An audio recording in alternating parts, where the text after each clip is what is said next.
Hello students. So I'm again here with more poetic devices, with more poems. 2 poems we have already done. Now we will see these poetic devices in next poem, third poem, Keeping Quiet. So first of all, in Keeping Quiet, we can start with first of all symbol. Why? Because here ending of the poem where the poet is talking about earth. Earth is a great poetic device here because earth is taken to invoke life. Okay, earth is compared to life. So this is a great symbol. If last lines are given, I'm starting deliberately with ending part so that you remember it. Okay, so if last lines are given for your reference to context, so we can say earth itself is taken as a symbol.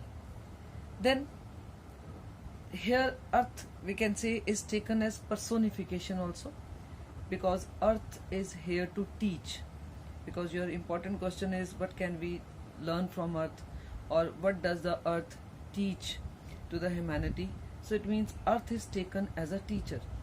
So earth is taken as, so it means earth is here, poet has used here personification.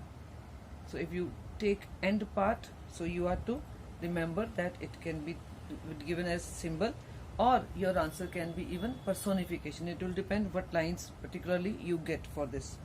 Okay, then here we can say from the beginning there is alliteration. Okay, so poetic device alliteration is used because alliteration is we will count to 12, we will all keep still. So we will. Okay, so this is alliteration. Okay, then more we can say in the third stanza line, we would all be together, we would. So again this is alliteration. Okay, I have already told you, whenever you are watching this video, keep your pen, your book, your copy intact with you, because keep on writing, make notes along with this video. So suppose you get these 4 lines for RTC and you may be asked this question, what poetic device is used? So you can say here, we can say that here alliteration is used because we would is here. Okay, then in the same way, last stanza on this page, 4th line, would look at his hurt hands, his hurt hands. So again this is alliteration. So this way, sometimes you feel that yes, poetry is so easy, we can just learn few questions. No, this way you have to understand each and everything. His hurt hands, this is alliteration. Then next poetic device used here is repetition. Okay, repetition means when words are repeated, and repetition here is, again we come back to this third stanza, without rush, without engine. So this without is repeated. Okay, so if you get these lines, and especially from this line they ask what poetic device is used in the second line, then you would say this is we can say repetition, because without word is repeated. Okay, then there is imagery also used. Okay, in what way this is imagery used? Here in the 4th stanza, fishermen in the cold sea. Cold sea is used as imagery. Okay, if I think you remember this imagery. What is imagery? Imagery is used to give graphic representation of ideas. So here cold sea world, maybe you can imagine a big sea. Okay, this way imagery is used. Then one more thing, we can say that here hyperbole is used. Actually, what is hyperbole? Hyperbole is when the things are exaggerated. Exaggeration is used.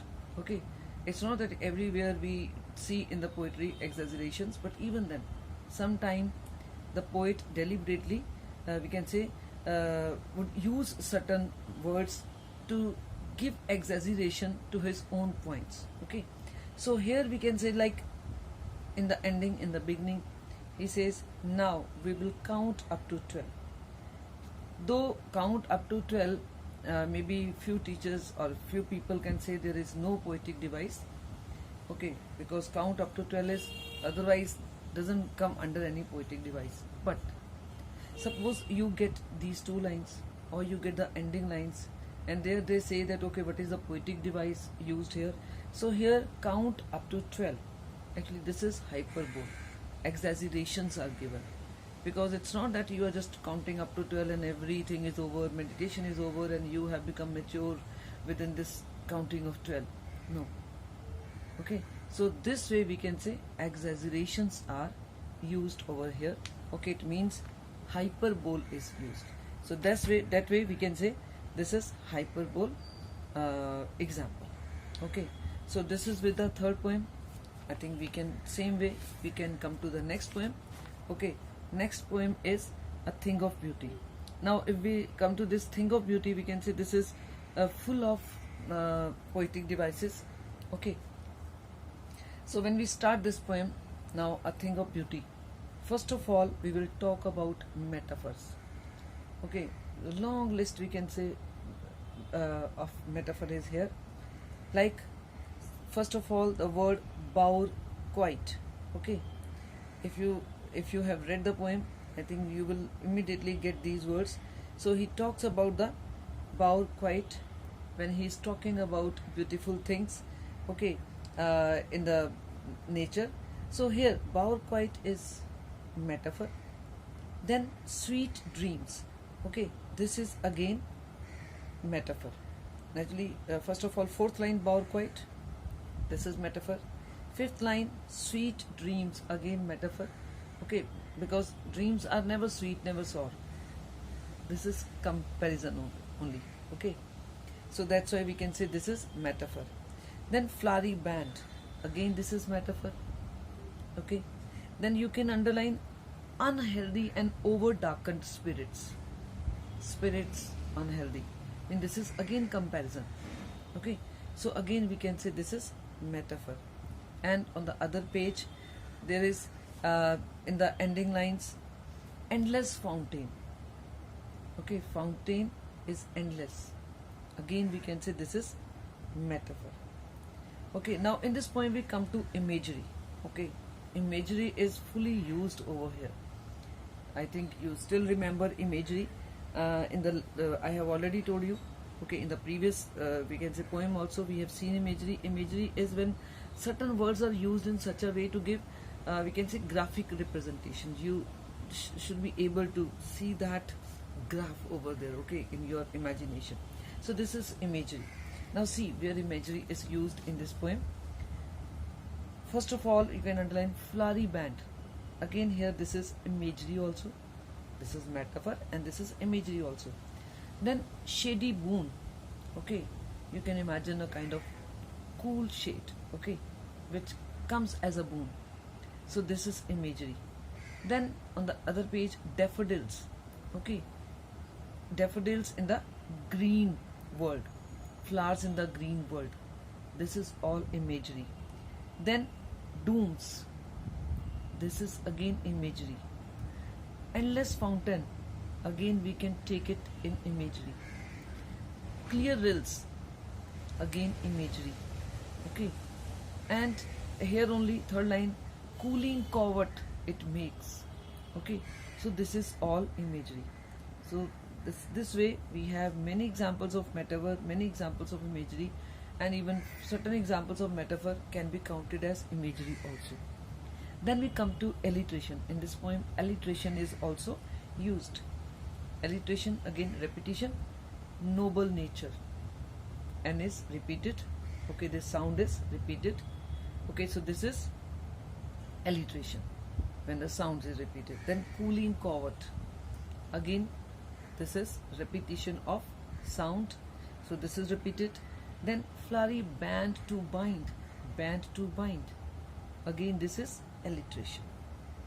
Then there is one we can say example of personification. Inhuman dearth. Okay, dearth means scarcity. Scarcity, if something is scarce, if something is less in number, less in quantity, naturally it is not human being, but even then the word is inhuman scarcity. Okay, means he is talking about the emotions, nobility. He is talking about the, we can say, noble nature. So he says that poets sometimes people feel that there is scarcity of these noble natures. So noble nature is personified here. And one last thing over here in this poem, oxymoron is also used. Okay, where fourth last line, mighty dead, this is oxymoron. On one hand we are talking about a dead mortal being, on the other hand we are talking about mighty people who maybe cannot die even. Okay, and according to this poet, these mighty people do not die in the sense that they remain alive in the memory of people. Okay, so this way we can say these poetic devices are used in this poem. Okay, I think we can take last poem also. Okay, last poem is also, we can say, rich in poetic devices. Though the poem is very small, even then this is having poetic devices. Okay, so last poem, first of all we can say that symbolism is used. Okay, in what way symbolism is used? First of all, tigers are used as symbols. Okay, like tigers are used as symbol in what way? That freedom of spirit in the first line. Okay, the tigers are used for freedom of spirit which this lady is craving for. Okay, so this way we can say the tigers are used as symbol. Okay, so symbolism is used because tigers means, in the end line, tigers means male chauvinism also. Okay, because the tigers will go on prancing. So this is male chauvinism, that male chauvinism still be there in the society. So this is our symbolism. Then even we can say art. Jennifer is also taken not as a human being. We can say that this is also symbolism because she is representing the whole, we can say, patriarchal society, because she is representing the women, all the women, patriarchal society. Okay, male dominating society. Why? Because she is not the single woman. More or less all the women are having the same fate. Okay, then wedding band and wedding ring. This is again showing the oppression, sign of oppression, suppression. Okay, the lady feels suppressed.